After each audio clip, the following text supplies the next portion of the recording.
বন্ধুরা, আজ আমি কাঠগোলাপের ডাল থেকে চারা তৈরি করব।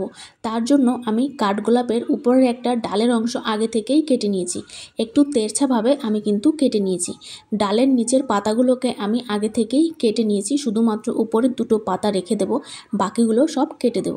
এবার আমি একটা মাটির ভাঁড় নিয়ে নিয়েছি, আর কিছুটা বালি আর কিছুটা কাদা আগে থেকেই আমি রেখে দিয়েছি। ভাঁড়ের নিচের অংশে আমি বেশি পরিমাণে মোটা বালি আগে চেপে চেপে ভরে নিচ্ছি।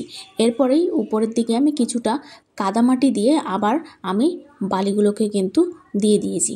এরপরে অ্যালোভেরার একটা পাতা এক টুকরো কেটে নিয়ে গোড়ার দিকটায় ভালো করে লাগিয়ে দেব, এবং যেখান থেকে পাতাগুলো কেটেছি সেই সমস্ত জায়গায়ও একটু লাগিয়ে দেব। এরপর এক আঙুল মতো ঢুকিয়ে দিয়ে আঙুলের সাহায্যে একটু চেপে দিলাম। কাঠগোলাপের কাটিং থেকে চারা তৈরি হতে কমপক্ষে 1.5 থেকে 2 মাস সময় লাগে। তার জন্য আমি কাঠগোলাপের কাটিংটাকে একটা ছায়াযুক্ত স্থানে রেখে দেব। খুব একটা জল দেওয়ার প্রয়োজন নেই, যেহেতু বর্ষাকাল। 1.5 মাস পরে আমি আপনাদের রেজাল্টটা দেখাবো। ততক্ষণে আপনারা